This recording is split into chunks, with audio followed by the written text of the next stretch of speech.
Good evening. You are listening to the Truth Tank podcast trailer. Today, the truth has become harder to discern. Fake news, censoring of facts, media censorship, ideology over logic. The truth has become subjective.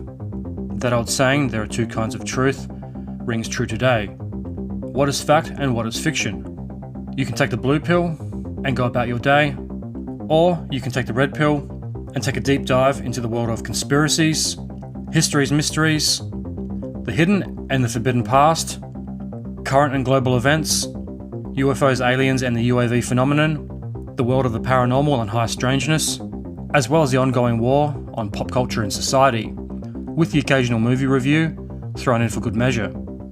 If this has piqued your curiosity and you want to find out how all this ties together, join me, the Tank, every month for a deep and detailed dive into the hidden and murky world of the truth. You can find and follow the Truth Tank on Facebook and Instagram. You can listen and download the episodes on Apple Podcasts, Spotify, Podbean, Google Podcasts, iHeartRadio, Stitcher, Amazon, YouTube, or wherever else you get your podcasts from. May the truth be with you. Tinfoil hat not included.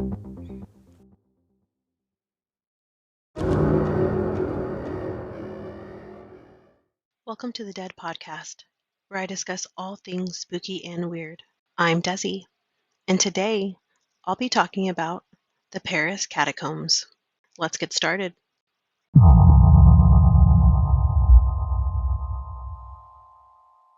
Hey everyone, how is everyone doing tonight? I hope y'all are doing good.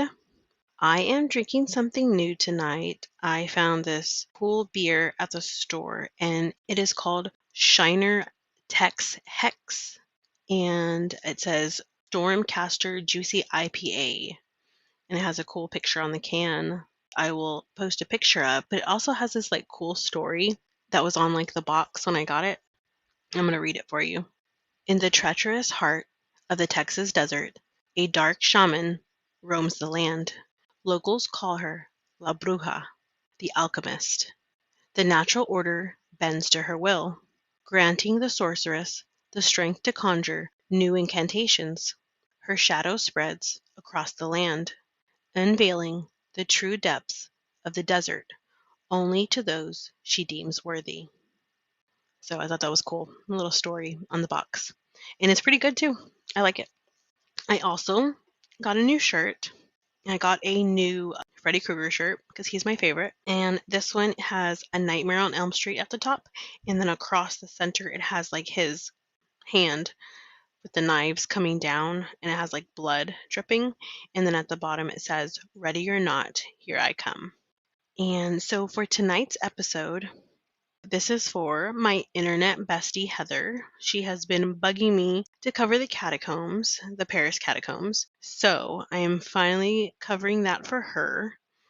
And if any of y'all ever want to suggest an episode or have a recommendation, anything like that, please just either send me a DM on Instagram, send me an email, or you can send me a DM on any platform. I'm on TikTok, Instagram, Facebook. So however y'all want to get the message to me, I can definitely cover it.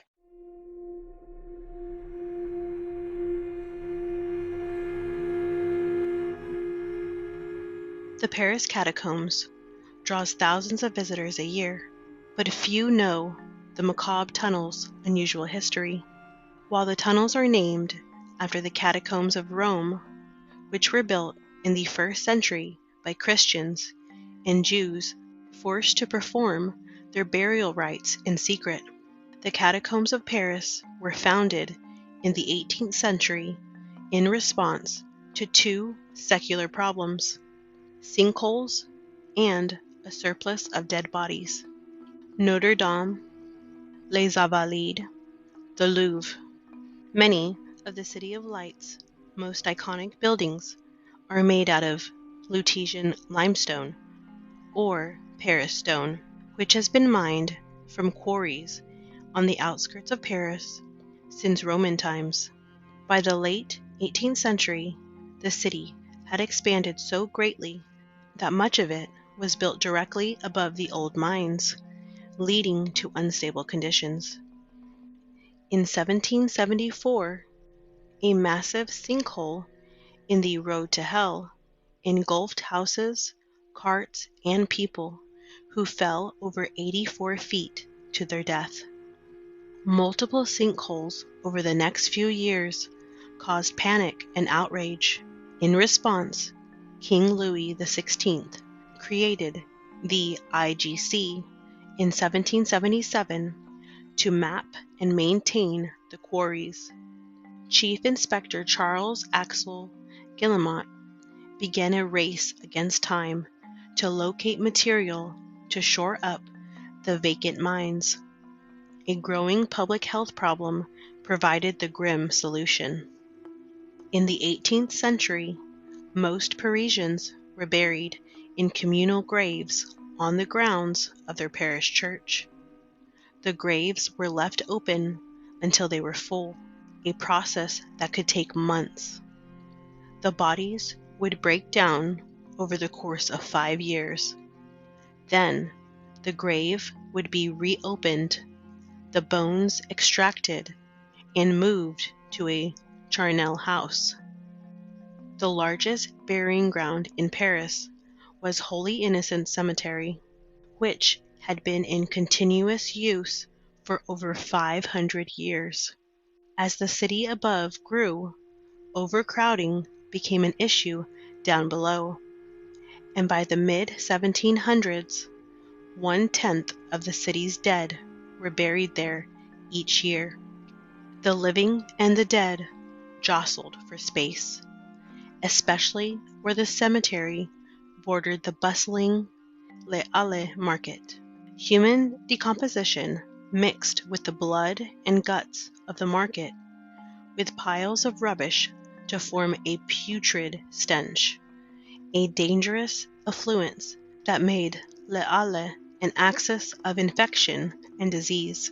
While germ theory didn't exist yet, it was common knowledge that people who lived and worked in areas near cemeteries or slaughterhouses or any major centers of decaying organic matter were more likely to be sick.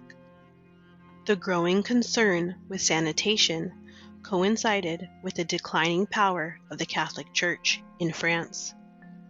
In 1765, the Parliament of Paris condemned church burial for almost all citizens and proclaimed that burials taking place after January 1st needed to be in new cemeteries outside the city limits.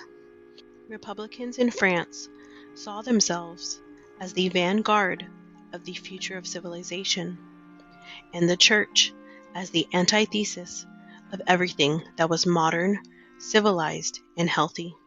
Cleaning up the cities, villages, and countryside of France was a political project framed as a scientific and secular health crusade. The law was unpopular with the faithful who wanted to be buried where their families had been laid to rest for centuries. It took a new crisis to seal the fate of Parisian cemeteries. In the spring of 1780, residents of the Rue de la Lingerie, on the western edge of Holy Innocents, began to complain of respiratory issues, vomiting, and delirium. When inspectors came to investigate, they found that gases from the decomposing bodies had burst through the cellar walls and risen to the ground floor of at least 3 homes. A royal ordinance declared Innocents a threat to the city and closed it down. In December of 1785, workers began exhuming bodies from Holy Innocents at night and carting them by torchlight to their new resting place, the city's catacombs. It was a marriage of convenience with the vast underground mines offering a local and more sanitary storage solution. The Paris Municipal Ossuary, as the catacombs were officially named, was consecrated on April 7, 1786. The outbreak of the French Revolution in 1789 put a temporary halt to Guillemot's plans, but as bodies piled up During the Reign of Terror, the city's dead began being directly buried in the catacombs, which had gained a new reputation as the Empire of the Dead. There are no headstones or markers for individuals in the catacombs. Parisians from different classes and centuries are laid to rest side by side. The catacombs are a space of equality. You have the bones of nobles next to a pauper, and you can't tell the difference.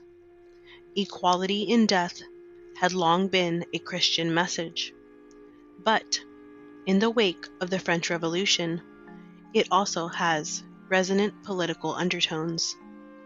The bones from over 6 million bodies were shaped into archways, tunnels, and walls. One 19th century visitor recalled, "Bones bend in arcs and rise into columns. An artistic hand created a kind of mosaic out of these final remains of humanity, whose ordered regularity only adds to the profound contemplation that this space inspires. Here, all distinctions of sex, wealth, and rank have finally disappeared." The Paris Catacombs have been a tourist attraction since Napoleon Bonaparte ordered them opened to the public in 1809. For some, it was a space to mourn the violence of the Revolution, especially in front of bones of notorious events like the September massacres, when over 1,000 people were killed in 4 days. Others sought thrills and entertainment on their candlelit tour.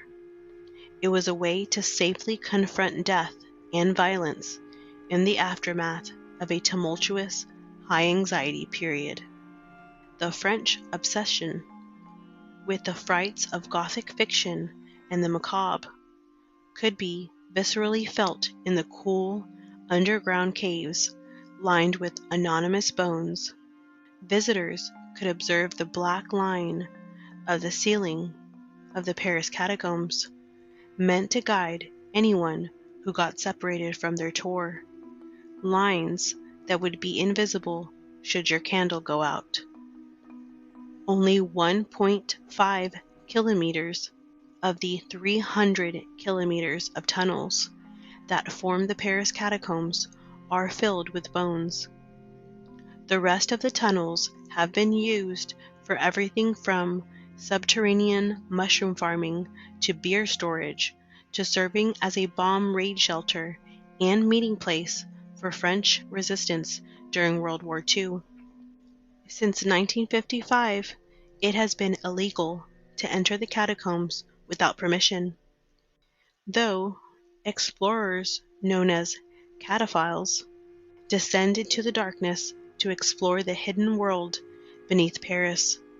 A special branch of the Paris police, dubbed cataphlets by locals, patrol beneath the city streets.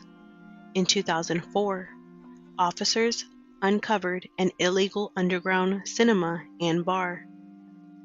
As a liminal space beneath the ever-changing city, a big part of the Paris Catacombs' appeal is their remove from the bustle of the city above. Since they've been opened to the public, people thought about the catacombs as a space out of time. The 18th century opened with an unprecedented amount of upheaval. Everything changed, from names of streets to the way people measured time. Accelerating technology during the Industrial Revolution quickened the pace of change. As soon as you go underground, that's all missing.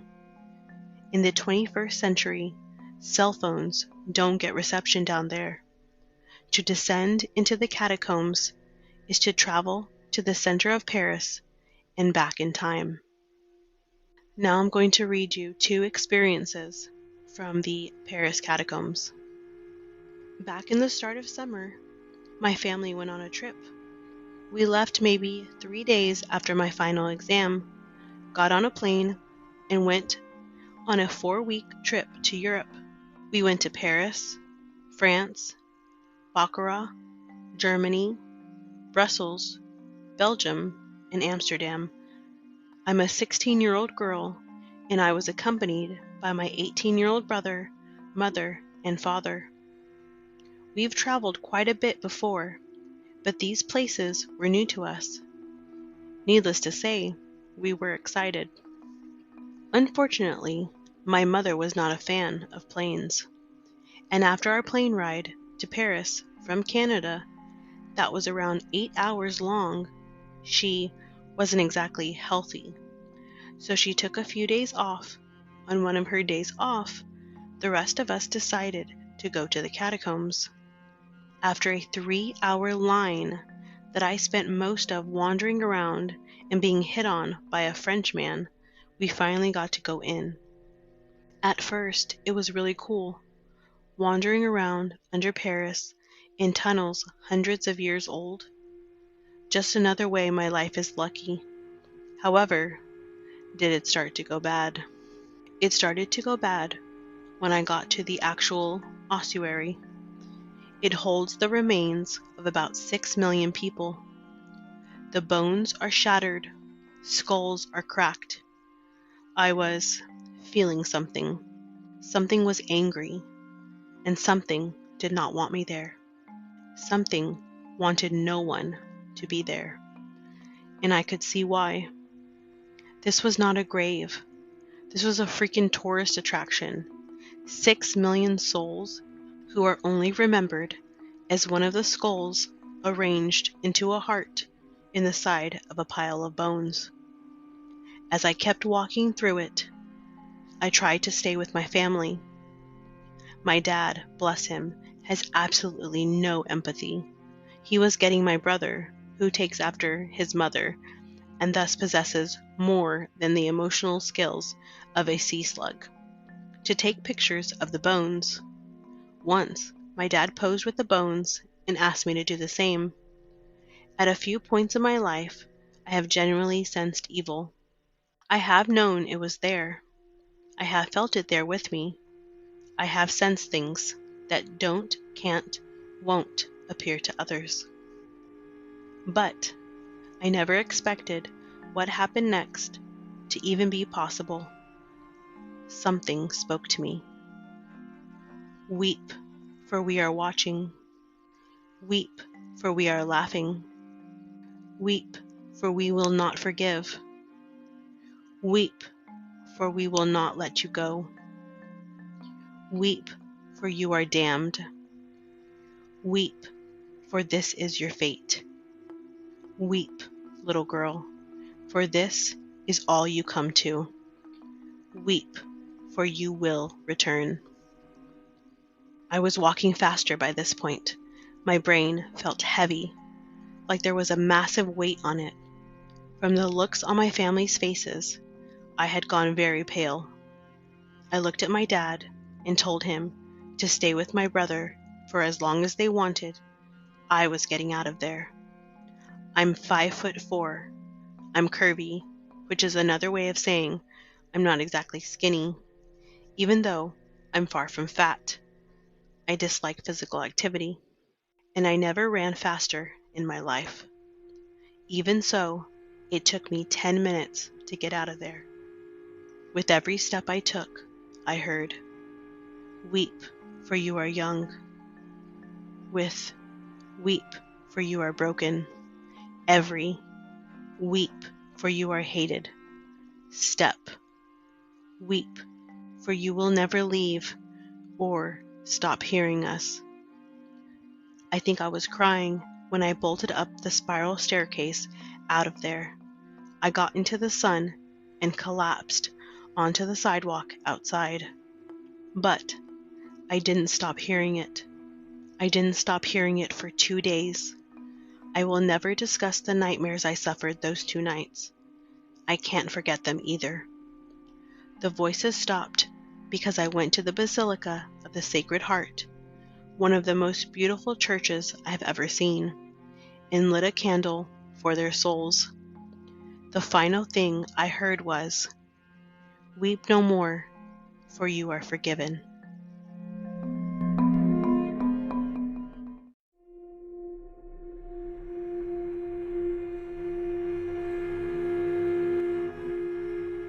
The second and the last story.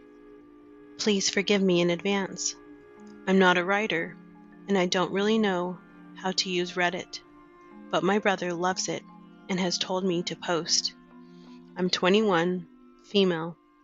I was raised in England, but I am living in Paris. I speak fluent French because my father is a Frenchie. When I moved over here at the age of 19, I desperately needed a job.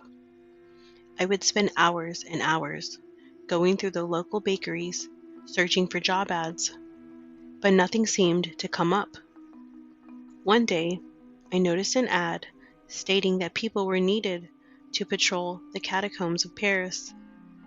Some background: the Paris Catacombs started being used as a mass grave in the 17th century because the city was running out of places to store their dead. It is 200 miles long and home to 6 million corpses. Exciting, right? Not for me. I hate any kind of creepy shit and am very skeptical of it all. But I needed the money. Paris rent prices are high, ladies and gents.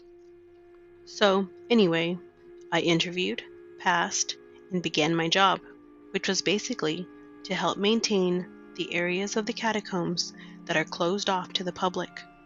Of the 200 miles, only 1 mile is open for people to visit. But the rest need to be somewhat maintained to make sure nothing collapses, etc. Another worker, Valentine, introduced himself to me on my first day and said he was assigned to train me up on what my job was. A lot of it involved cleaning graffiti from walls left by illegal trespassers, making sure there were no severe leaks and that the walls were in good condition, no risk of collapsing. Overall, my job covered roughly 5 miles of the catacombs, the area closest to the public. Something important to note is, once you leave the public area, it is very easy to get lost. If you're not careful, you could turn the wrong way and never find your way out. You're on your own. Therefore, French health and safety laws state that I must attach myself to a rope at the front door of my work site to help me find my way back at the end of my shift. Once my training with Valentine was finished, he returned to working in the public areas. Before he left, though, I remember him saying, "Watch yourself in these tunnels, okay? Don't forget that you're a trespasser here." Weird, but whatever. I started my job. I surprised myself by not actually finding it that weird, being surrounded by millions of human bones day in, day out. I got into a nice routine, arriving at 9 a.m., descending into the tunnel, MP3 player, packed lunch, warm coat, and thick boots. There was actually a lot to do that kept me occupied, and I didn't have too much time to think about where I really was. Until one day. It started out as a typical day. I turned up in the morning and went to my tunnel. I know, that sounds weird. Attached myself to the incredibly long rope and entered, pulling the door closed behind me so the public couldn't enter. I had a heavy-duty flashlight that became my best friend, and with it, I set off to inspect a leak I had discovered the day before. Headphones in and music blaring, I started my journey, which would end almost at the end of my work zone. I got about 1.5 miles in. I paused my music to change songs. In the sudden silence, I could hear Valentine calling my name. Shit, I hope he hasn't been looking for me for long. I turn around to reply and head in his direction when I notice something. The rope has been cut. There was no sign of it anywhere. Crap, crap, crap. I call out to Valentine in a panic, desperately hoping that this was some kind of sick joke he was playing on me. After the 5th time I called his name, I was greeted with laughter. A lot of laughter. From a lot of people. It came out of nowhere and filled the whole space. I ran in a blind panic in the direction I had originally come, dropping my MP3 player, but not giving a damn. I ran for what felt like forever. The sound of laughter surrounded me, almost chasing me, but I knew I couldn't stop. After running for what must have been 20 minutes, I rounded a corner and stopped dead in my tracks. My MP3 player was laying in the middle of the path, where I had dropped it 20 minutes before. It wasn't possible. I had run in the same direction and definitely didn't do a circle. These tunnels don't work like that. I slowly approached the player, my breath caught in my throat. I almost reach it when the laughter suddenly stops, and a sound behind me makes me turn around. I turn, and I am faced with something that still features in my dreams today. A thin, long creature was approaching me from the shadows, contorting its body, almost dancing across the piles of bones stacked against the walls. I could not move. I felt like I was literally glued to the spot, staring at this thing. Its naked body was impossibly pale. It had a head full of black, scraggly hair. Its eyes were white and void of any detail, and it was grinning at me in a way that I knew meant no well. The closer it got, the louder the sounds it was making were. It wasn't Valentine whispering my name. It was this thing. It was chanting, faster and faster with every move it made until its nose pressed to my nose. I woke up in a hospital, surrounded by worried faces. My parents had flown over from England with my younger siblings. Apparently, the other workers in the catacombs got alerted when I didn't clock out of my shift that evening. When they went down to investigate, they found the door to my tunnel wide open and the severed rope next to it. A huge search party was launched, and they found me 75 miles away, unconscious, covered in a weird black tar-like substance. When one of the big bosses of the catacombs spoke to me with the police to find out what could have happened, I mentioned the first time I heard the voice and that I thought it could have been Valentine. I was met with a confused face. Apparently, nobody worked there who was called Valentine. They asked around the team, and nobody had shown me around on my first day or trained me up. They all assumed my team member had done it. By the team member, I mean the person who was supposed to work in the tunnel with me at all times, as per health and safety rules. However, upon research, they discovered that nobody had actually been assigned to work with me. I should never have been alone in those tunnels. I don't know what happened that day, and I haven't been back since. Apparently, whenever maintenance needs to be done now, they send down a team of at least 15 people to do it. One thing that still worries me is this. I closed the door behind me when I entered the tunnel that day. The other workers found it open. For the past 5 nights, I have been woken up to the sound of laughter outside my bedroom window, and the sound of my name being chanted hungrily.